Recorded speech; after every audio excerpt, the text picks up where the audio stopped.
A little girl grabbed a Mafia boss by the sleeve in a crowded room and whispered, "Stay quiet and follow me." He thought she was just a child carrying flowers. What he didn't know, she was the secret he had been searching for his whole life, and following her that night would change everything he thought he had lost. New York City, night. The irony of holding a peace meeting inside a church was not lost on Michael Russo. He sat in the third pew from the front, jacket buttoned, hands folded in his lap like a man who had never once broken a commandment in his life. Around him, the old St. Catherine's Church smelled of candle wax and fresh flowers. Someone had arranged white lilies along every window ledge, probably for the charity event that served as the evening's cover story. Chandeliers threw warm amber light across stone walls. A string quartet played softly near the altar. And somewhere behind the polished wooden doors at the back, the most dangerous men in the northeastern United States were pretending to be philanthropists. Michael had attended 100 of these gatherings. They never ended cleanly. The Morelli family sat across the aisle, 3 men in expensive suits, all smiling with their mouths and watching with their eyes. To Michael's left, representatives from the Caruso syndicate whispered among themselves. 2 city councilmen stood near the donation table, collecting handshakes and envelopes with practiced ease. Everyone was here, which was exactly the problem. Too many people in one room always meant someone had already decided to use that against the others. Michael checked his watch. 9:47. His associate, Tommy, leaned close from the row behind. "Car outside, black SUV, federal plates. Been parked there 15 minutes. Michael didn't react.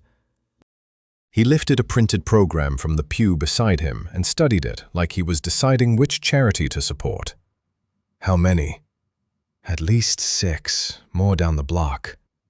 So someone had talked. It happened. The question was who, and more importantly, how much they had shared. Michael quietly calculated exits. The main doors were already compromised. The side door opened onto a narrow alley that would funnel everyone directly into waiting hands. The vestry door behind the altar was the best option, but he would have to cross the entire length of the church to reach it without drawing attention. That's when the side door burst open. It wasn't the federal agents. It was a sharp-faced man from the Morelli table stumbling backward through it, knocking over a flower stand, sending white lilies scattering across the stone floor. Someone had shoved him from outside.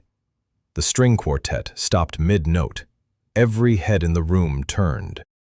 In the sudden silence, a phone on the donation table buzzed loudly, and one of the councilmen went pale, reading whatever message had just arrived. The room shifted from a charity gathering to a powder keg in approximately 4 seconds. Voices rose, chairs scraped.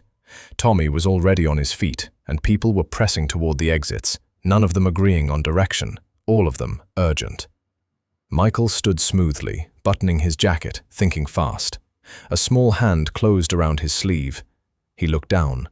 A girl, perhaps 7 or 8 years old, stood beside him, holding a wicker basket that had once carried flowers. She had dark braids, a gap between her front teeth, and an expression that was startlingly calm, given that every adult around her was quietly losing their composure. She looked up at him with large, serious brown eyes and put one finger to her lips. Then she whispered, "Stay quiet and follow me." Michael Russo had not taken instructions from anyone in 11 years. He was a man whose name made other grown men choose different restaurants, different streets, different cities. He had built an empire on the simple fact that he was always the one giving directions, never receiving them. He followed the little girl. She moved without hesitating, weaving through the shuffling crowd toward the flower arrangement along the far wall. Michael kept pace behind her, watching the room over her head. Nobody noticed them. Everyone was focused on the commotion near the doors. The girl ducked behind the largest flower stand, pressed her palm flat against a section of wood paneling on the wall, and a narrow door swung inward. It opened onto a stairwell that smelled of cold stone and old paint, dropping down into darkness. My grandmother and I bring flowers here every week, she said quietly, stepping inside. I know all the doors. Michael ducked through without a word. She pulled the panel shut behind them. The noise from the church disappeared almost entirely, replaced by the muffled sound of their own footsteps on stone stairs. She led him down, through a low-ceilinged basement corridor lined with old pipes and forgotten storage boxes, then up again through another narrow door that opened into a side street 2 buildings away from the church. Cold night air hit Michael's face. He heard sirens now, and the crackle of radios, and the sounds of an operation that had just missed its primary target. He looked down at the girl. She was already watching him with that same unreadable calm, basket still in her hands, completely unbothered. "What's your name?" he asked. "Daisy," she said. From half a block away, through the church's tall windows, Michael could see the shapes of federal agents moving through the exact conference room where his evening had begun. He stood on a quiet Manhattan side street at 10 o'clock at night, saved by a child carrying a flower basket. For the life of him, he couldn't decide what surprised him more, that it had happened, or that some part of him was quietly grateful. Brooklyn, next morning. Michael's safe house in Brooklyn was not the kind of place anyone would associate with him. No marble floors, no leather furniture, no artwork that cost more than a modest house. Just a clean brownstone on a quiet street with thick curtains, a working kitchen, and rooms that had never once appeared on any property record connected to the Russo name. He used it twice a year, maybe 3 times, when the city became inconvenient. It was the kind of place designed to feel like nothing, and that was exactly the point. By midnight, Daisy and her grandmother had been settled inside. The grandmother's name was Evelyn. She was a small woman, somewhere in her late 60s, with silver hair pinned neatly at the back of her neck, and the kind of composed manner that suggested she had lived through enough difficulty to stop being rattled by new versions of it. She had asked Michael very few questions the night before, which he respected. She had made sure Daisy ate something from the kitchen, checked that the windows locked properly, and then sat in the armchair beside the couch where Daisy slept and watched the door with quiet, careful eyes. Michael had left them alone and spent most of the night making calls. By morning, he knew the federal operation at St. Catherine's had netted 2 Caruso associates, 1 city councilman, and a considerable amount of paperwork that would keep several lawyers busy for months. The Morelli family had scattered. Tommy had gotten out through the main doors before the sweep began, which meant Michael's immediate circle was intact. The leak was still unidentified, but that was a problem for later. The more pressing question was sitting cross-legged on his couch, eating toast. Daisy had apparently woken before anyone else, located the bread and the toaster without assistance, and made herself entirely at home. She had also found a small pot of strawberry jam in the back of the cabinet, which she was applying with considerable enthusiasm. She looked up when Michael walked in and offered him the pot without a word, as though they were old acquaintances who shared kitchens regularly. He poured himself a coffee and sat across from her. "How did you know about that stairwell?" he asked. Daisy chewed her toast thoughtfully. "The priest showed my grandmother 2 years ago. He said the old churches had them so people could escape during bad times. We started using it to bring flowers down to the storage room so we didn't have to carry them through the main hall." She paused. "The door is hard to see if you don't know where to push." "And you weren't frightened last night?" She considered this, with a seriousness that seemed slightly too old for her face. "My grandmother says being frightened doesn't help, so you might as well just look for the door instead." Michael looked at Evelyn, who had appeared silently in the kitchen doorway with a cup of tea, and found the older woman watching him with an expression he couldn't quite read. Calm on the surface, but something careful underneath. He was about to ask her something when Daisy shifted on the couch and reached across to set her empty plate on the cushion beside her. And Michael saw it. A silver charm bracelet on her left wrist, thin chain, several small charms spaced along it. He would not have noticed it at all except for one thing. On the largest charm, a small oval disc. 2 initials were engraved in a script he recognized immediately. A.R. The coffee cup in his hand became very heavy. He set it down on the table carefully, the way a person does when they suddenly need their hands to be empty. He kept his face completely still. 11 years of sitting across from dangerous men had given him absolute control over what his expression did, and he used every bit of it now. Because the alternative was to show Daisy and her grandmother something he wasn't ready to show anyone. A.R. Amelia Russo. His sister had worn a bracelet exactly like that one. He had bought it for her himself, 22 years ago, a birthday present, from a small jeweler on Mulberry Street who had engraved her initials while Michael waited. Amelia had worn it every single day for years. When she left New York, she had taken almost nothing with her, but she had taken that bracelet. Michael had assumed, in the years since, that it was somewhere he would never find it. He looked at Daisy's wrist again, making sure he wasn't mistaken. He wasn't. "That's a nice bracelet," he said, and was quietly proud of how ordinary his voice sounded. Daisy glanced down at it and smiled with the uncomplicated affection children have for things they've always owned. "I've had it forever. Gran says it was given to me when I was a baby. Do you know where it came from?" Something shifted in the room. The question was simple enough, but Evelyn's posture changed almost imperceptibly. A small tightening, a breath that arrived a half-second too late. Daisy, oblivious to any of this, shook her head. "Gran always says not to talk about that." She said it cheerfully, the way children repeat rules they follow without understanding. Then she looked at her grandmother. "Why is that, Gran? Where did it come from?" Evelyn's eyes met Michael's over the top of Daisy's head. There was a long pause. In it, Michael watched the older woman make a quiet decision. Not to answer, not yet, but also not to pretend the question hadn't landed somewhere important. "It belonged to someone who loved you very much," Evelyn said finally. "That's enough for now." Daisy accepted this without argument and went back to finishing her jam. Michael picked up his coffee and walked to the window. Outside, a Brooklyn morning was arranging itself normally.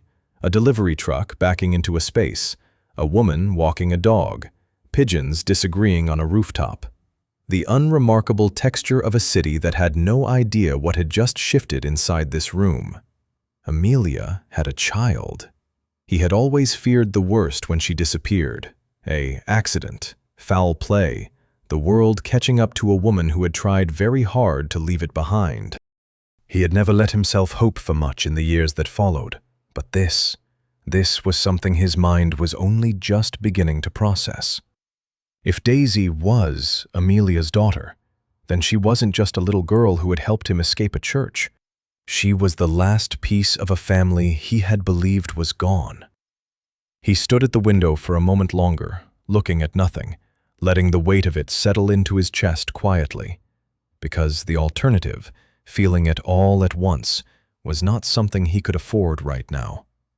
He needed to be sure before he said a single word. He needed to go to Cape May. Cape May, New Jersey, 2 days later. Cape May was the kind of town that made Michael uncomfortable. Not because it was dangerous, it was the opposite of dangerous. That was exactly the problem. Clean streets, painted Victorian houses in soft yellows and blues, window boxes full of petunias, people nodding at strangers like it was still a reasonable thing to do. The whole place felt like someone had decided, collectively, to opt out of every difficult thing the world had on offer. Michael had spent 30 years in environments where trust was a liability and silence was a survival skill. A town where the bakery left its door propped open and classical music drifted out onto the sidewalk was quietly disorienting.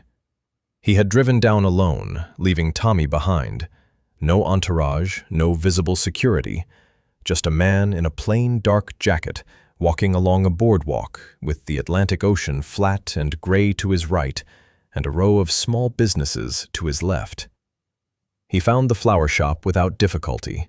It sat between a bookstore and a cafe, a narrow storefront with a hand-painted wooden sign that read Evelyn and Daisies in green letters, with a small painted sunflower in the corner. The display window was crowded with arrangements: beach roses, sea lavender, bundles of bright yellow black-eyed Susans.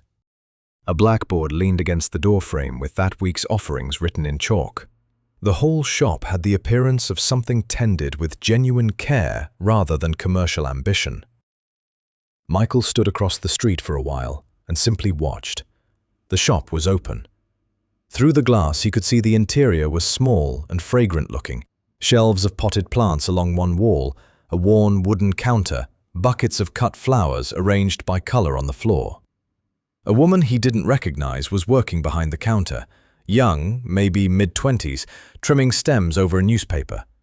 No sign of Daisy. He had left her and Evelyn at the brownstone under Tommy's quiet watch, with a cover story about visiting a business contact in New Jersey. He crossed the street and went in. The bell above the door was an actual bell, not an electronic chime. It rang with a small, clear note that belonged in a different century. The young woman looked up. "Morning. Anything I can help you find?" Michael picked up a small potted plant from the nearest shelf and studied it as though he had an opinion about it. "Just browsing. Nice shop." "Thanks. Evelyn's been here almost 10 years now. It's kind of an institution at this point." "Evelyn's the owner?" "Her and her granddaughter. Daisy helps out after school, arranges most of the window displays, actually. She's got a good eye for color for a kid her age." The woman smiled with the easy familiarity of someone talking about people she genuinely liked. "You visiting the area?" "Passing through," Michael said. "I think I met Evelyn once, years back. Different name, maybe. Reed or—" "Oh no, it's always been Walsh. Evelyn Walsh." The woman said it without hesitation, without any awareness of what she'd just handed him. "She moved here from up north somewhere. Never talks much about before. Quiet type, you know, but lovely." Walsh. Michael set the plant back on the shelf and thanked her and left. On the boardwalk, he walked slowly, turning it over. Walsh was not a name that connected to anything, not to Amelia, not to her husband Daniel, not to anything Michael could trace through the channels he'd used when he first started looking for his sister years ago. Whoever had helped Evelyn disappear had done clean work. New surname, new town, new life, built from scratch in a place where nobody asked too many questions about a widow and her granddaughter selling flowers by the sea. The word granddaughter snagged in his mind. The shop assistant had used it without thinking, because that was what everyone in this town believed. Grandmother and granddaughter. A tidy, uncomplicated story. But Michael was now almost certain the truth was different. And if it was, the question became not just who is Daisy, but who arranged all of this. He spent the rest of the morning working carefully, the way he always worked when he wanted information without leaving tracks. He bought coffee at the cafe next to the flower shop and listened to two older women at the next table discussing local news, which told him the general social texture of the town. He stopped at the small library on Washington Street and spent an hour at the public records terminal looking at property registrations. Evelyn Walsh had purchased the shop building 9 years and 4 months ago, cash transaction, which was unusual enough to note. No mortgage, no financing. Someone had given her the money to disappear properly. He found the school district records at the municipal office through a politely worded inquiry about enrollment history for a fictional nephew. Daisy Walsh had been enrolled in the local elementary school for 3 years, listed as residing with her legal guardian, Evelyn Walsh. Guardianship papers filed in Cape May County. Everything proper and documented, and pointing to a story that had been constructed very deliberately. Too deliberately. Michael sat on a bench facing the ocean in the late afternoon, the wind coming off the water carrying the smell of salt and something faintly floral from the direction of the shop. He thought about his sister. Amelia had been the quiet one, the one who read books in the corner while the rest of the family operated at a volume she never matched. She had married Daniel, a soft-spoken architect who had absolutely no business being connected to the Russo name. And for 2 years, she had tried to build something small and ordinary inside a family that specialized in large and dangerous.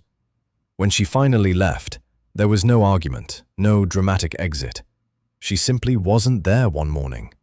A note on the kitchen table with 3 sentences. Michael had read them so many times over the years that the paper had softened at the folds. "I love you. I can't be here anymore. Please don't look."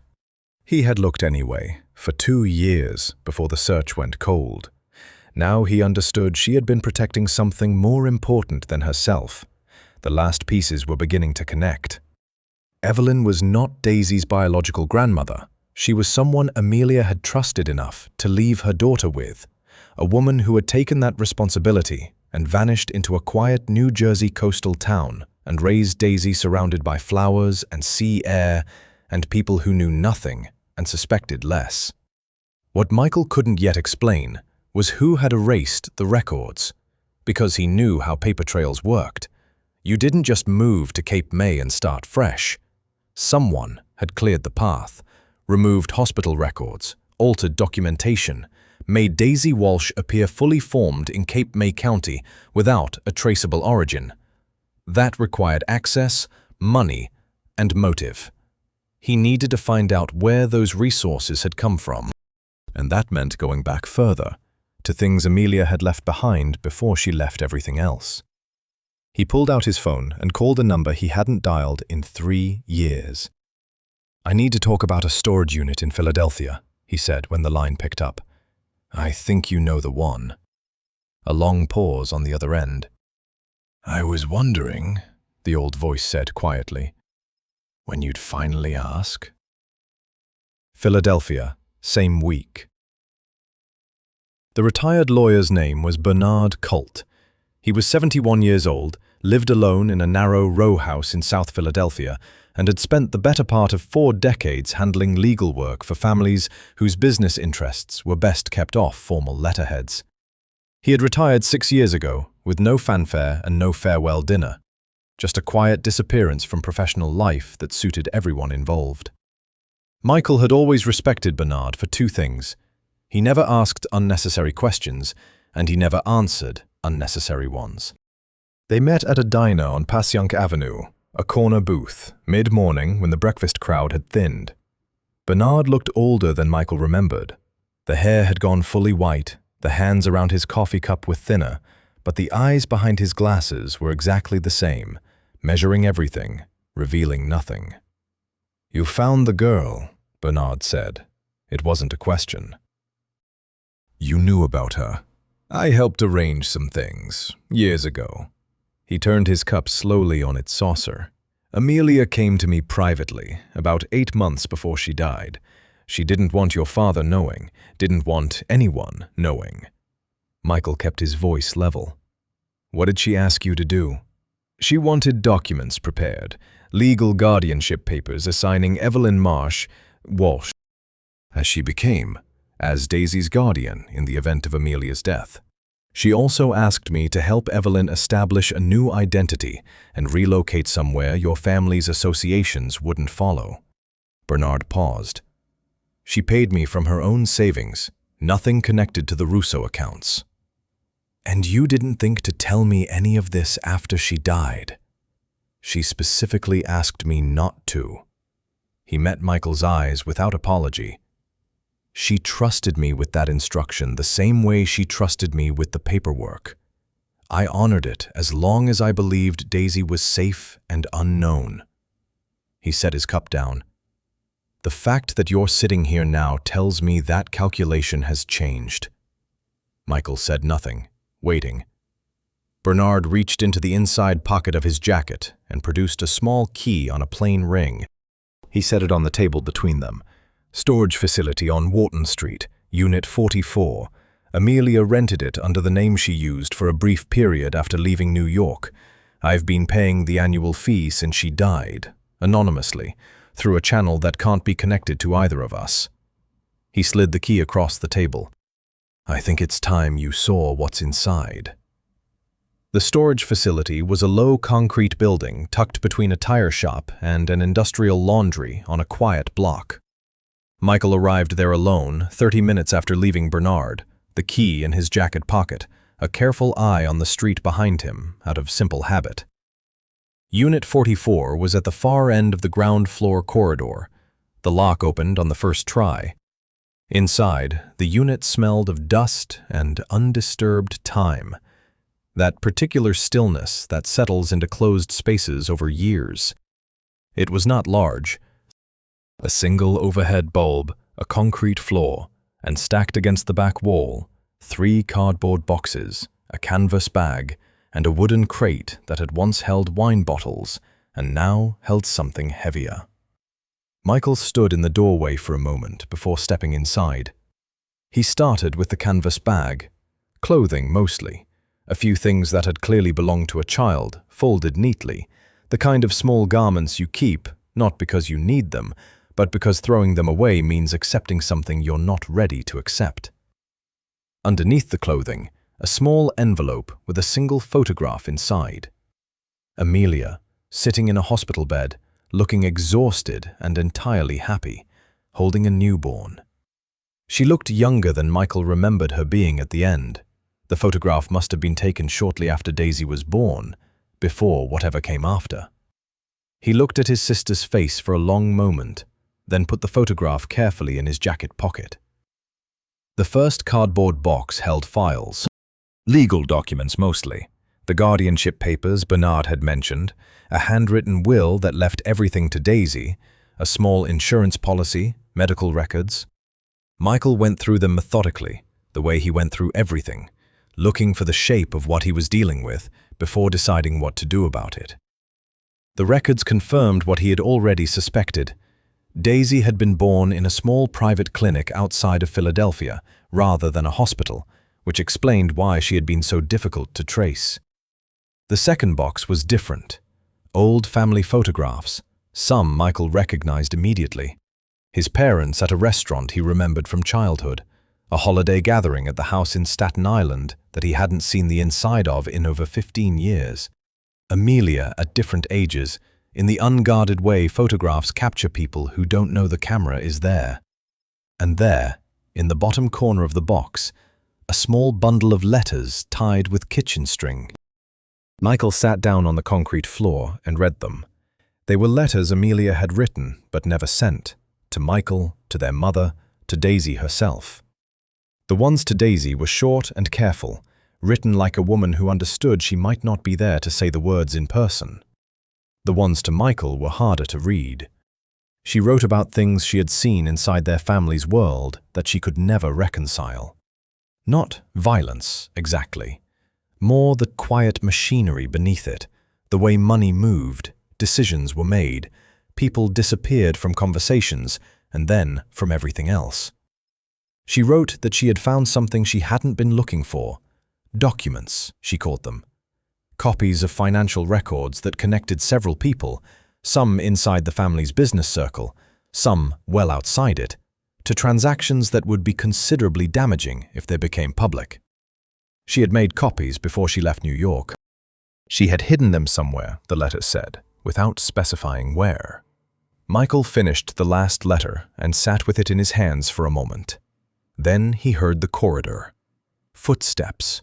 More than one person, moving with the particular unhurried purpose of people who know where they're going and aren't concerned about being heard.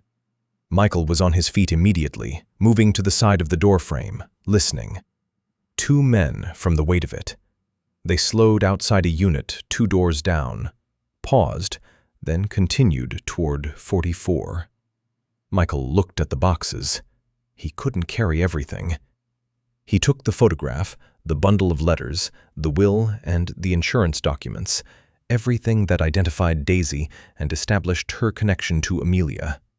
He left the rest, stepped to the back corner of the unit behind the wooden crate, and waited. The footsteps stopped outside his door. A beat of silence. Then they moved on, slowly, checking numbers, and continued to the far end of the corridor. Michael walked out in the opposite direction, steady pace, key palmed in his hand, and was outside in the cold Philadelphia air before he heard the sound of a different lock being forced somewhere behind him. He didn't look back. He walked to his car, got in, and sat for a moment with Amelia's photograph in his hand. Someone else had known about this unit. Someone had been watching it, or watching Bernard, or following a trail that ran parallel to Michael's own and had arrived here within the same week. That was not a coincidence. Daisy was not safe in Cape May. She would not be safe anywhere that could be found. He started the car and drove. Atlantic City, weekend. Michael had not intended for them to go to Atlantic City.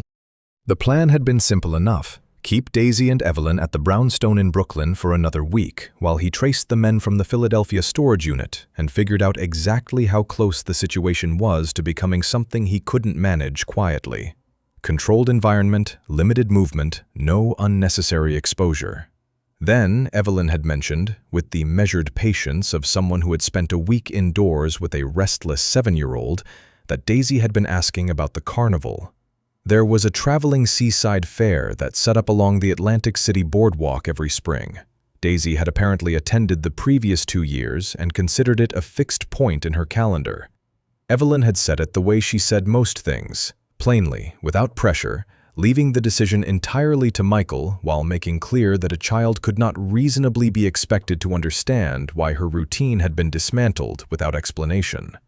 Michael had arranged it. 1 car, 2 of his quietest people at a distance, himself on the boardwalk in plain clothes. He stood near a food cart selling caramel corn, watching. The carnival had taken over 4 blocks of the boardwalk with the cheerful aggression these things always managed.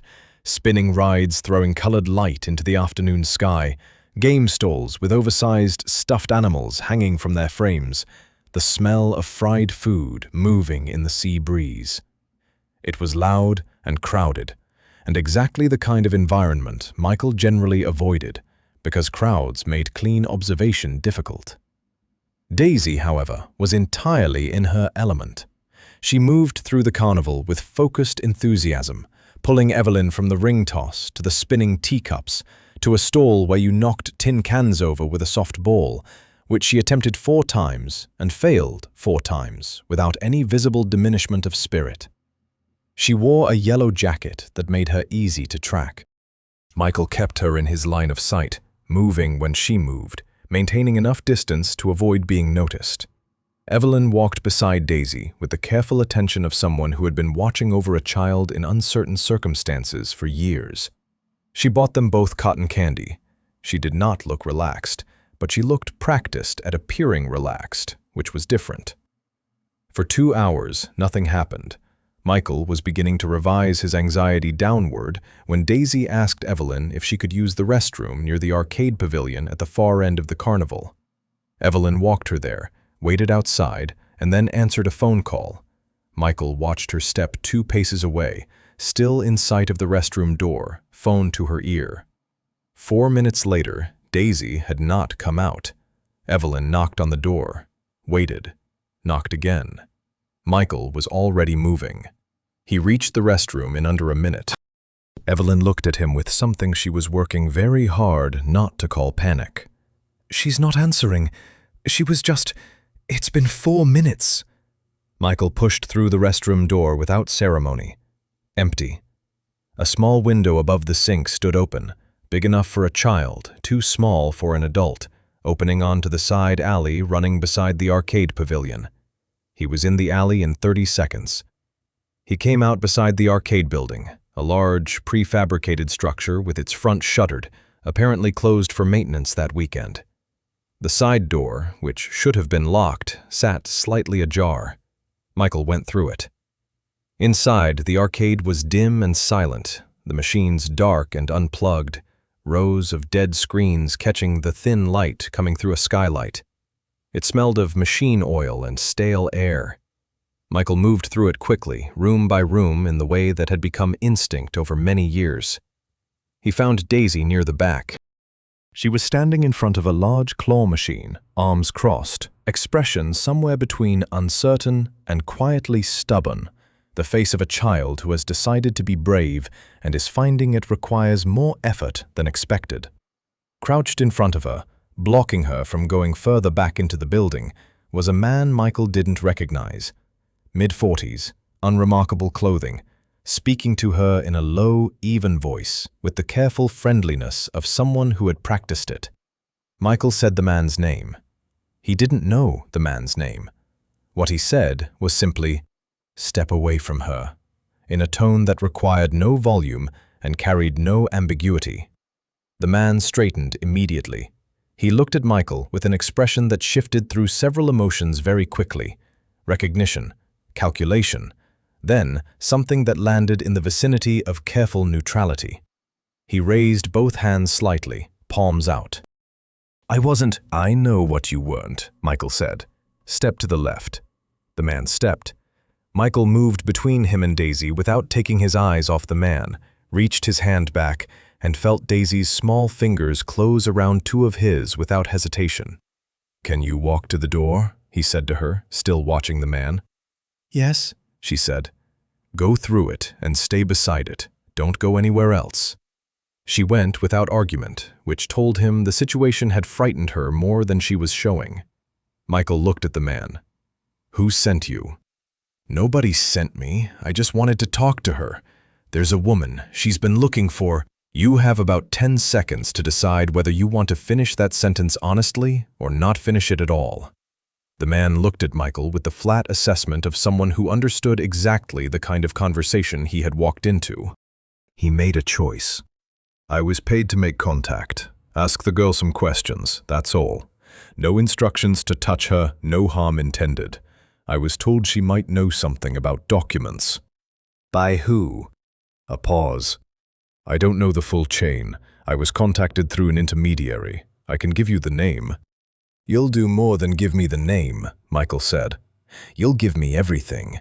The contact, the method, whatever you were told. And then you're going to leave Atlantic City today. Whatever you were being paid, it no longer covers the inconvenience of this conversation. Do you understand?" The man understood.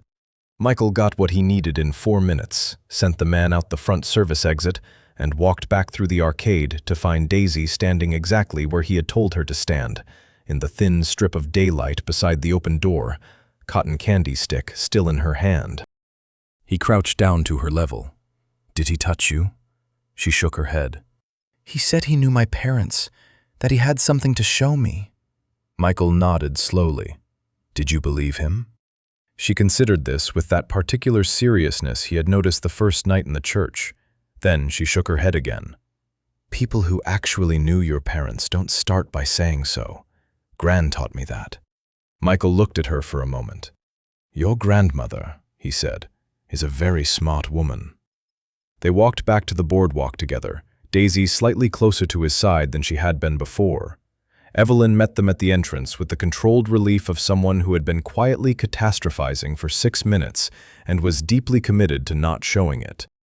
Later that evening, back at the brownstone, after Daisy had fallen asleep on the couch with a carnival prize, a small stuffed elephant she had finally won on the 5th attempt at the tin can stall, Michael sat in the kitchen with a cold cup of coffee and thought about what the man in the arcade had said. She might know something about documents. Whoever was looking for Amelia's evidence had decided that the fastest route to finding it was through a 7-year-old girl. That changed things considerably. Upstate New York, few days later. The lake house belonged to no one Michael Russo knew. That was the point. It had been purchased 14 years ago through a series of corporate arrangements so layered and distant from anything traceable that even someone with considerable resources and motivation would spend weeks unraveling them before arriving at Michael's name. He had bought it for exactly this kind of situation, not because he had anticipated Daisy or Evelyn or any of the specific circumstances currently arranged around him, but because a man in his position understood that someday he would need a place the world couldn't find. It sat on the western edge of a small private lake in the Catskills, surrounded by birch trees that were just beginning to turn, their leaves going pale gold in the October air. The house itself was modest for what Michael could have afforded: 3 bedrooms, a stone fireplace, a wide porch that looked out over still water. Quiet in the way that places far from cities are quiet, which is to say, thoroughly, without any of the gaps and interruptions that city silence is full of. Daisy had declared it the best house she had ever seen within approximately 4 minutes of arriving, primarily because of the porch and a family of ducks that had arranged themselves near the water's edge as though welcoming guests. By the second morning, she had named all 6 of them. Michael let her. He had spent the first day making sure the property was secure, checking the single access road, confirming that Tommy had positioned 2 people at the junction 3 miles back, walking the perimeter himself in the early morning before anyone else was awake. Satisfied, he had turned his attention to the conversation he had been waiting to have since Brooklyn. He found Evelyn on the porch after dinner, while Daisy slept inside. She was sitting in one of the wooden chairs facing the lake, hands folded in her lap, watching the last of the evening light dissolve across the water. She didn't seem surprised when Michael pulled the second chair around and sat beside her rather than across from her. The positioning mattered. Across a table meant interrogation. Beside someone meant something closer to honest conversation.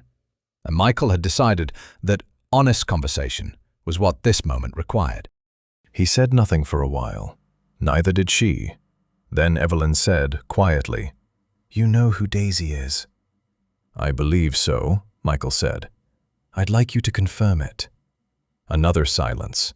Then Evelyn turned to look at him with the steady, assessing look he had come to recognize. The look of a woman who had spent years measuring how much truth a situation could safely hold and was deciding whether this one had finally reached its limit. "Amelia came to me 22 years ago," she said.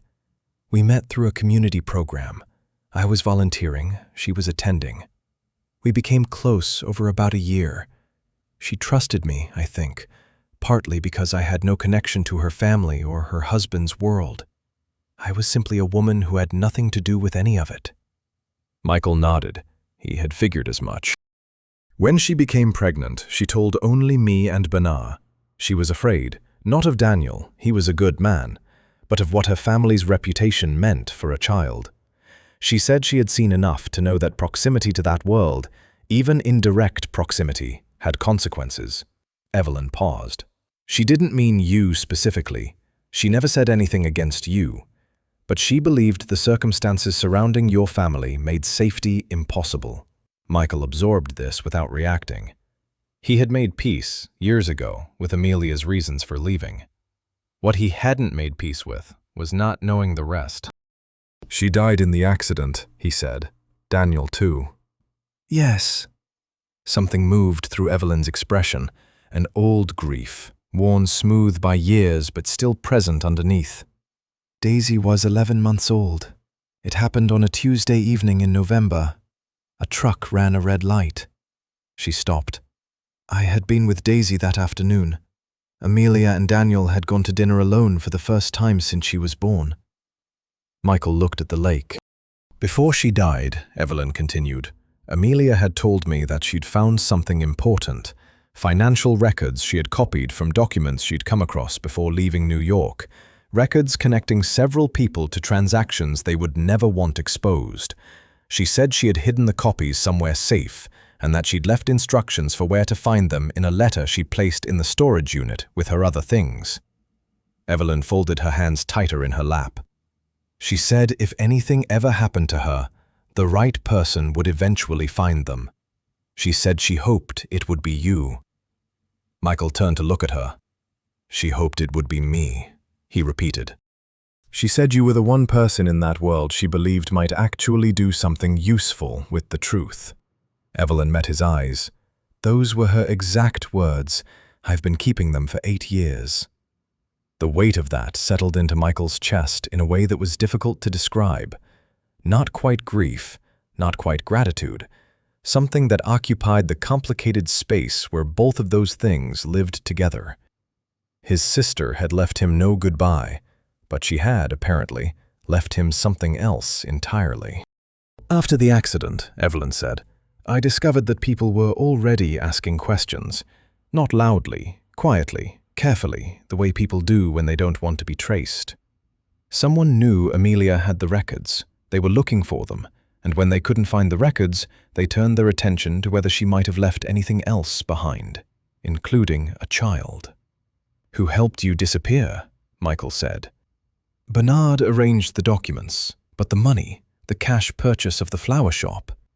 Amelia had savings, Evelyn said, more than you might expect. She had been careful for years. She left it all in an account I could access under specific conditions. Bernard managed the transfer. She paused. It was enough to start over properly. And in 9 years, nobody found you. Nobody was looking carefully enough in the right places. She looked at him directly.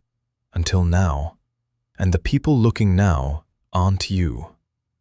Michael leaned forward, elbows on his knees. The ducks had gone quiet near the water, settling into the reeds for the night. The birch trees moved slowly in a light wind coming off the lake. Evelyn, he said, I need to ask you something, and I need a straight answer. Ask it. Did Amelia tell you where she hid the records? Evelyn was quiet for a moment, long enough that Michael thought she might not answer. Then she said, She told me she left the instructions in a letter, and she told me where the letter was. She looked at the lake. Boston.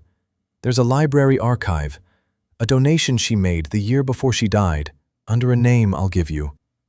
She said the letter was inside something she loved enough to donate and careful enough to hide inside. Michael sat back. Boston, a library, a hidden letter inside a donation made by a woman who had planned, even then, for the possibility that the truth might someday need to be found. He thought about the letter Bernard had mentioned. He thought about Daisy, asleep inside with her stuffed elephant from the Atlantic City Carnival, completely unaware of the story she had been born into. She would have been a good mother, Michael said. It came out quieter than he intended. Evelyn's expression softened for the first time since they had sat down together. She was, she said simply. For 11 months she was exactly that. Chicago, 1 week later. The event was called the Midwest Business Leadership Gala, which was the kind of name designed to make a gathering of quietly corrupt men sound like a civic achievement. It was held in a hotel ballroom on Michigan Avenue. High ceilings, crystal chandeliers, 300 people in formal wear moving through the kind of careful social choreography that required years of practice to look effortless. The legitimate businessmen were indistinguishable from the illegitimate ones, which was entirely the point. Chicago had always been good at that particular blending. Michael arrived alone. No Tommy, no security presence, no visible indication that he was anything other than a well-dressed man attending a fundraiser. He had a glass of sparkling water in his hand within 2 minutes of entering the room, which gave him something to hold and a reason to stand still without looking purposeless. He spent the first 20 minutes simply moving through the crowd, listening more than talking, reacquainting himself with the texture of a room he hadn't been inside in several years. The man he was looking for was named Gerald Ashworth. He was 63, silver-haired, and possessed of the particular confidence that came from spending 4 decades being the smartest person in most rooms he entered. He ran a legitimate investment firm that managed considerable legitimate money, alongside considerably less legitimate arrangements that only a handful of people understood well enough to describe. He had been connected peripherally to Michael's family business years ago, not as a direct partner, but as the kind of useful adjacency that both sides maintained without formalizing. Michael had identified him through the name the man in the Atlantic City arcade had provided.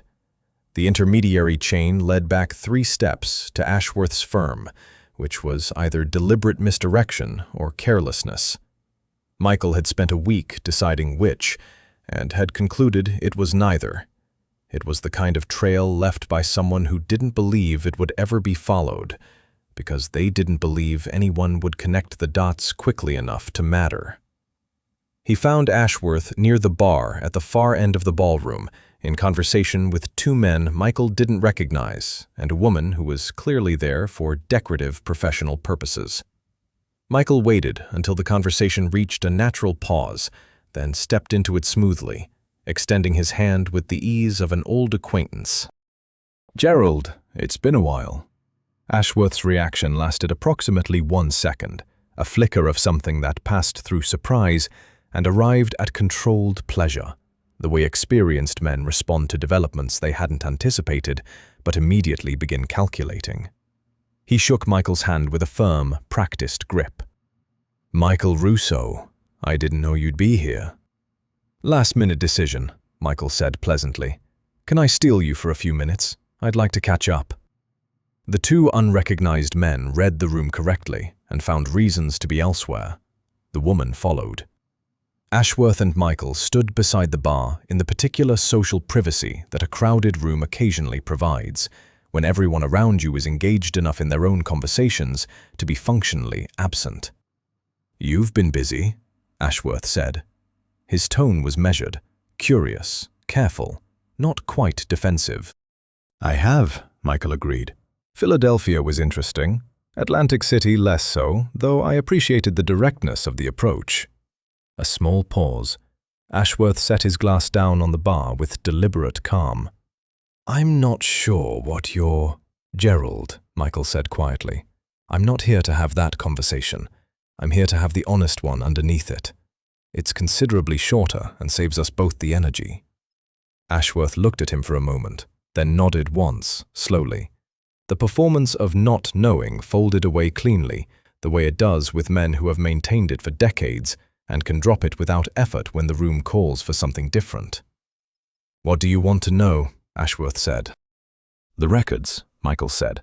"What's in them that's worth sending people to approach a child at a carnival?" Something moved through Ashworth's expression. Not guilt, exactly, but the discomfort of a man who has made a series of reasonable-seeming decisions that have accumulated into something he would prefer not to examine too directly. "I didn't instruct anyone to approach the girl. That was an individual acting beyond what I authorized." "I believe you," Michael said, and meant it. "Which is why we're having this conversation in a ballroom instead of somewhere considerably less pleasant. Now answer my question." Ashworth picked his glass back up, looked at it. "Put it down again." "Your sister was meticulous," he said. "She was working as a records administrator for a financial consulting group connected to several of us. Not willingly. She didn't know the full picture when she took the position. But she was intelligent enough to understand what she was looking at once she started seeing the patterns." "What patterns?" "Transactions. Over a period of roughly 11 years, a significant amount of money moved through accounts that appear, on paper, to belong to legitimate, charitable, and municipal foundations. In reality, those accounts were controlled by a group of 7 individuals, some with family business connections, some entirely civilian, some with considerable public profiles." He paused. "The kind of public profiles that make exposure genuinely damaging." Michael was quiet, letting him continue. "Your sister copied the transaction records before she left the position. We didn't know she'd done it until she was already gone. By the time we understood the scope of what she had—" Ashworth stopped, began again. "By the time we looked properly, she had died, and the copies had vanished with her." "So for 8 years you've been looking?" "Carefully, without wanting to draw attention. The records are old enough now that the legal exposure has partially expired.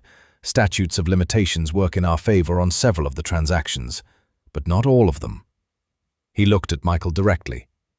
2 of the 7 individuals I mentioned are currently in public positions, elected positions.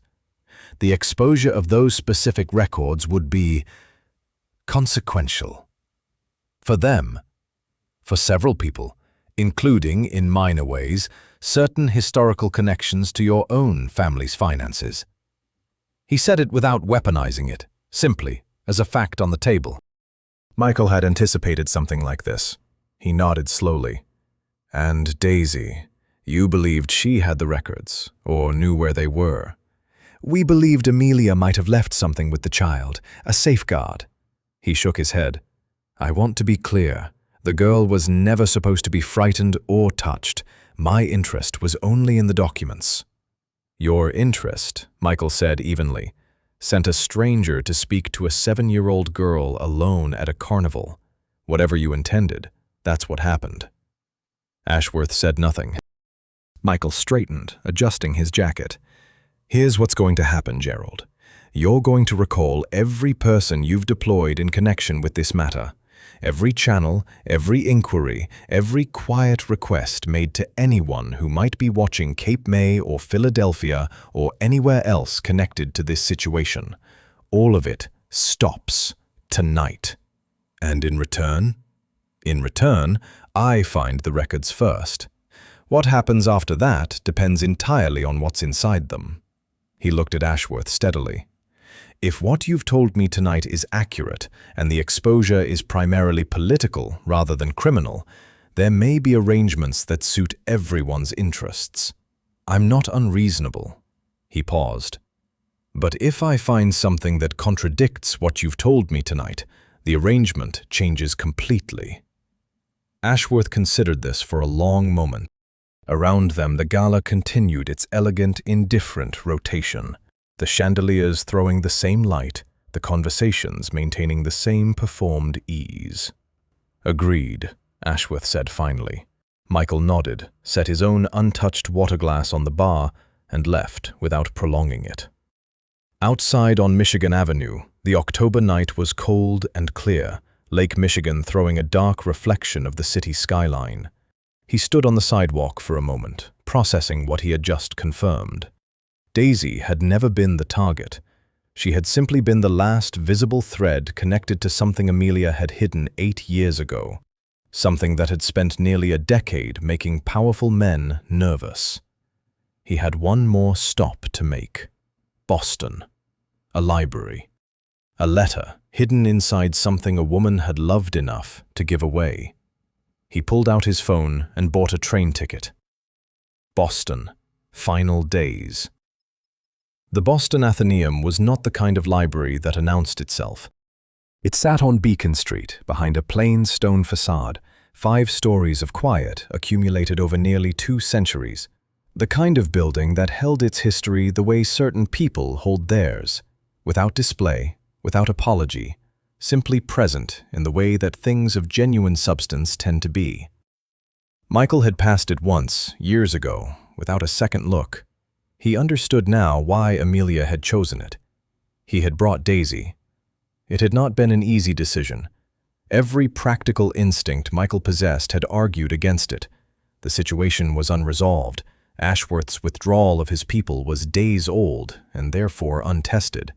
And involving a child in the final retrieval of documents that had made grown men nervous for 8 years was not a plan that would have survived a risk assessment.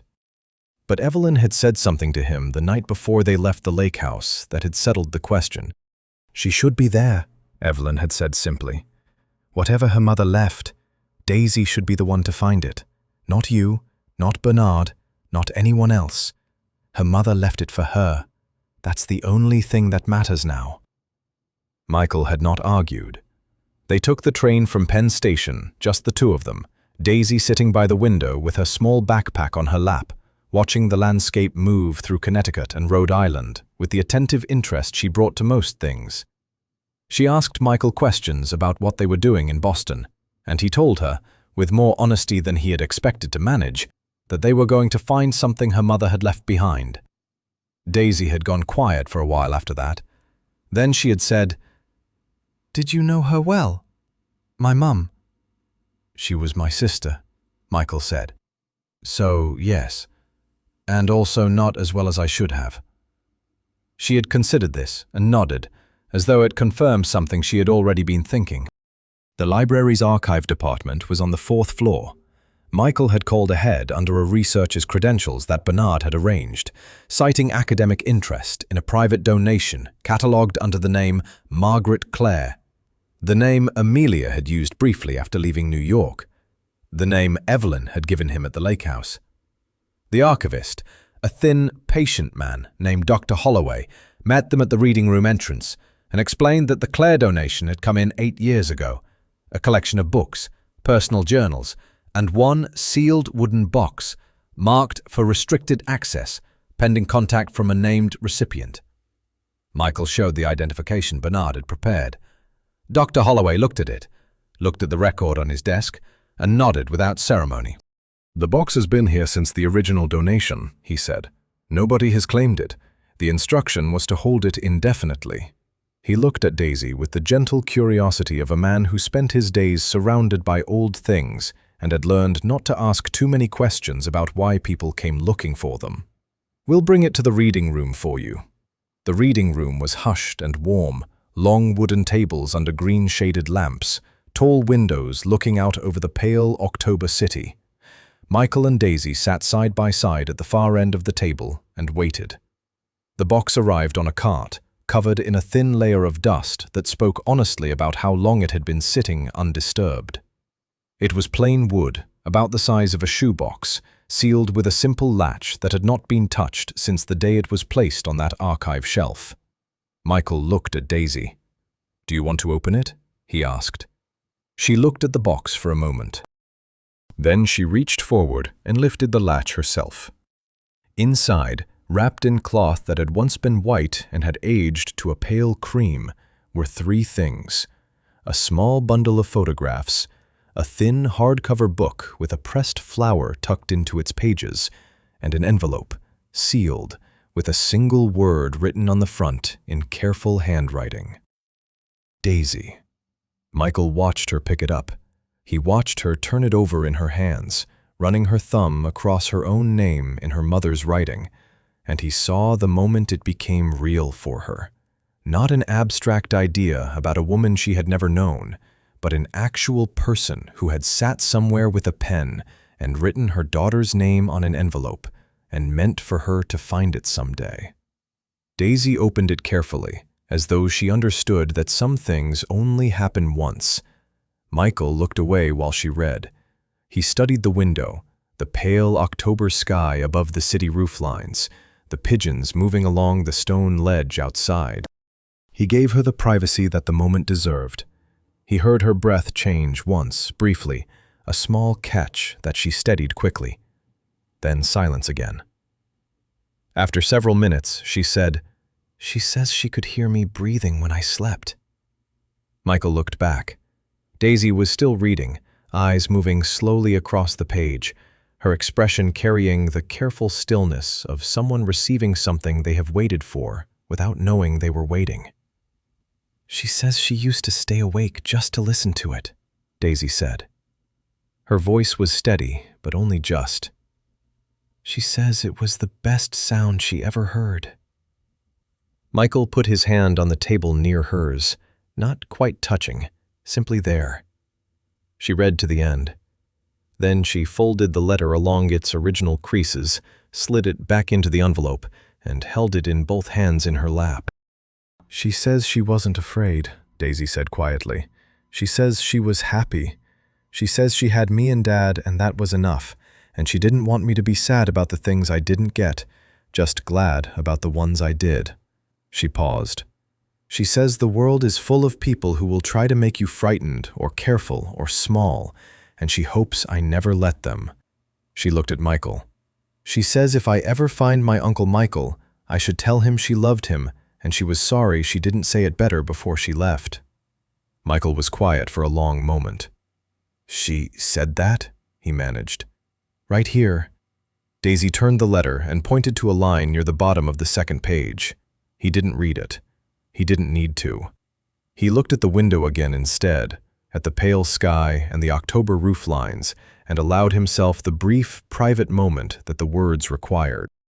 Beneath the envelope in the box were Amelia's financial records, printed pages, careful annotations in her handwriting, a separate sealed envelope marked "For Authorities" that contained, as Michael discovered when he opened it carefully, a signed statement outlining everything Amelia had witnessed, dated and notarized through Bernard's office 8 years ago, with instructions that it be held until delivered in person.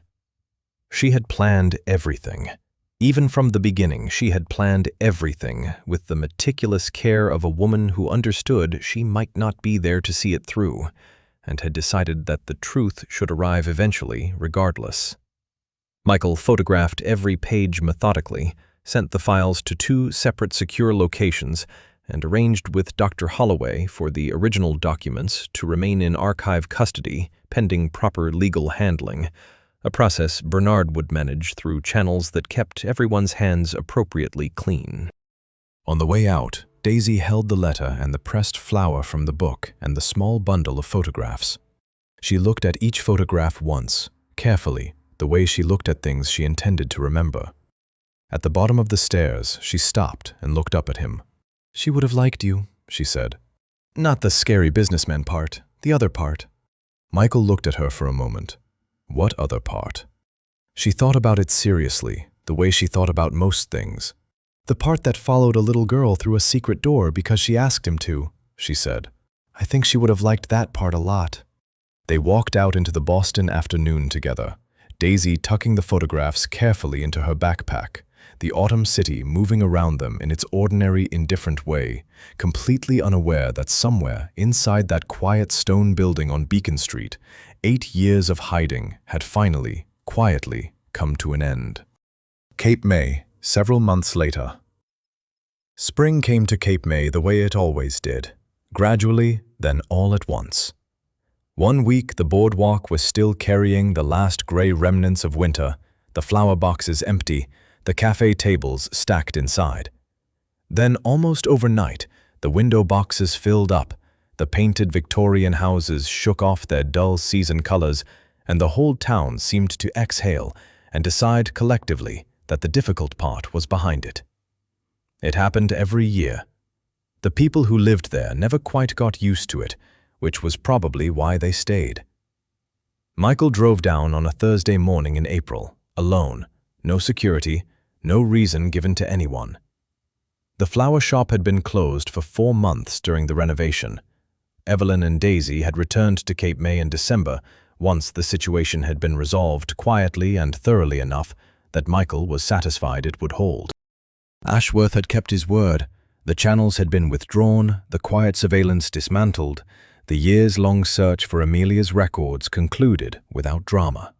The Nard had managed the legal process with characteristic discretion, routing Amelia's documented evidence through the appropriate channels in a manner that produced consequences for the appropriate people without generating the kind of public spectacle that would have complicated everyone's lives unnecessarily. 2 of the 7 men Ashworth had named were no longer in their public positions. The others had made arrangements. The process had taken 3 months and had been deeply unglamorous, which was generally how meaningful things concluded, in Michael's experience. He turned onto the street where the shop sat and slowed the car. The renovation had done something simple and exactly right. The storefront was the same, the hand-painted sign, the display window crowded with spring arrangements, but beside the building, where there had previously been a narrow strip of underused pavement, there was now a garden, a proper one, with a low white fence, raised wooden beds filled with early spring plantings, a gravel path running through the center, and along the back fence a climbing rose that had not yet bloomed but was working on it with visible intention. Daisy was in the garden when Michael pulled up. She was kneeling beside one of the raised beds in rubber boots and a green jacket, doing something with a small trowel that required considerable concentration. She didn't look up immediately. She was in the middle of something and evidently felt it needed finishing before anything else could happen. Michael parked and sat in the car for a moment, watching her, in the unhurried way he had recently been trying to apply to more things. Then she looked up and saw him, and her face did the thing it had been doing for several months now. a straightforward, uncomplicated happiness that Michael had not been on the receiving end of enough times in his life to be entirely used to it yet. She waved with the trowel. He got out of the car. "You're late," she said. "I've been planting since yesterday." "I had a meeting." "You always have a meeting." She said it without criticism, simply as an observable fact about him. "Come and see what we did." He followed her through the gate in the white fence, along the gravel path between the raised beds. She pointed out each section with the proprietary enthusiasm of someone who had planned every inch of it. Sweet peas along the left bed, lavender in the center, a section she had reserved specifically for sunflowers, which were not yet visible, but which she described in detailed advanced terms as though they were already there. "And here," she said, stopping at a small circular bed at the end of the path, "is the one I planted for my mum." It was filled with white flowers, some already in bloom, others just beginning, the whole bed arranged in a way that managed to look both deliberate and natural, the way the best gardens do. In the center, tucked into the soil at a slight angle, was a small wooden marker with 2 words painted carefully in green. "For Amelia." Michael stood looking at it for a moment. The spring morning was quiet around them, just the sound of the sea from 2 streets over, and somewhere nearby, a bird deciding enthusiastically on its position. "Your grandmother helped you plan it?" he asked. "I planned it," Daisy said with gentle precision. "Gran helped me dig." She looked at the white flowers with the satisfied expression of someone who has done a thing well and knows it. "I looked up what she liked. I found it in one of the letters. She wrote about white flowers once, about how they were the most honest color because they didn't try to be anything else." She paused. "I thought that was a good reason to plant them." Michael crouched down and looked at the marker, at the careful green letters, at the white blooms opening in the April sun. His sister, distilled into a garden bed by a child who had never met her and understood her completely. He stayed crouched for a moment longer than he needed to. When he straightened, Daisy was already moving back toward the main beds, trowel in hand, back to whatever she had been doing before he arrived. She had the quality, which Michael had noticed early and admired consistently, of not making emotional moments heavier than they needed to be. She acknowledged things fully and then continued. It was a skill most adults never managed. Evelyn appeared in the shop doorway with a cup of tea and gave Michael a nod that carried, as her communication generally did, more content than it appeared to on the surface. "Coffee's on inside," she said.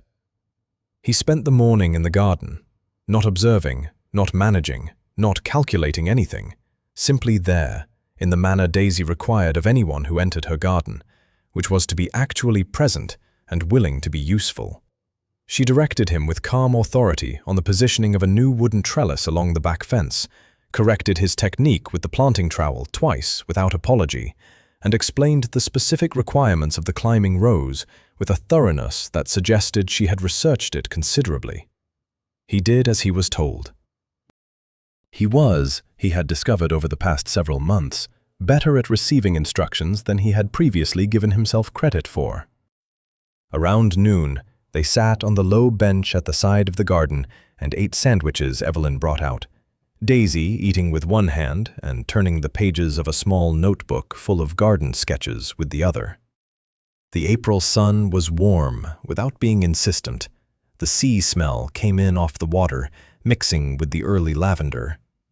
Michael had reduced his involvement in 3/4 of his former business interests over the preceding 4 months.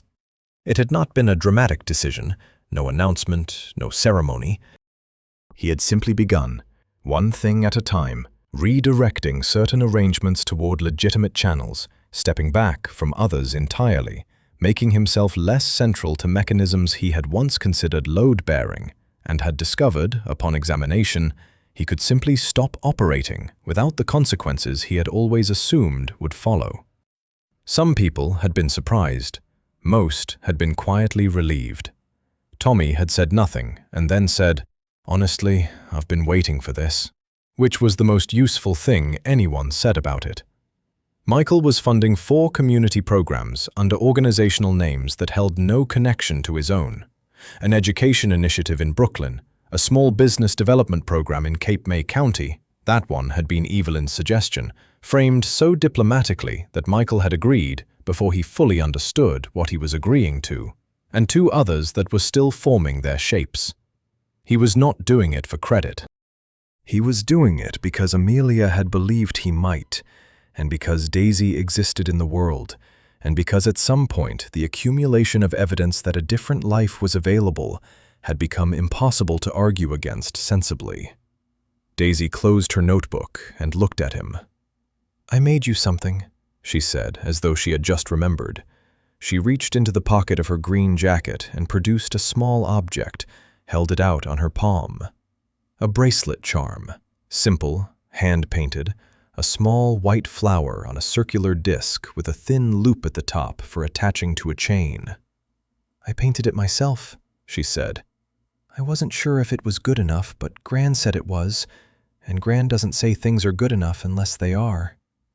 Michael picked it up from her palm. The flower was simple and slightly uneven, and entirely itself. He turned it over once in his fingers. "For new beginnings," Daisy said. "That's what flowers are for. They come back every year, even after the cold, so I think that counts." Michael looked at the charm in his hand. He thought about a silver bracelet with 2 engraved initials on a little girl's wrist in a Brooklyn safe house, which was the thing that had started all of this. He thought about a note with 3 sentences on a kitchen table, a letter in a library archive box, a garden bed of white flowers with a small wooden marker at its center. He thought about a maintenance stairwell in a Manhattan church, and a small hand closing around his sleeve in the dark, and a voice that had said, "Stay quiet and follow me," with the absolute calm of someone who knew exactly where they were going. "Thank you, Daisy," he said. She nodded, picked up her trowel, and went back to her garden with the purposeful ease of someone who had already moved on to the next thing. Because that was what she did, and what she had always done, and what her mother had written she hoped she would keep doing. Michael sat in the spring sun with the small painted flower in his hand and thought, for the first time in longer than he could accurately calculate, about nothing in particular. Just the garden, just the sea air, just the sound of a child who was his family, doing the thing she loved most, in a town where nobody was looking for her anymore. It was, he decided, more than enough.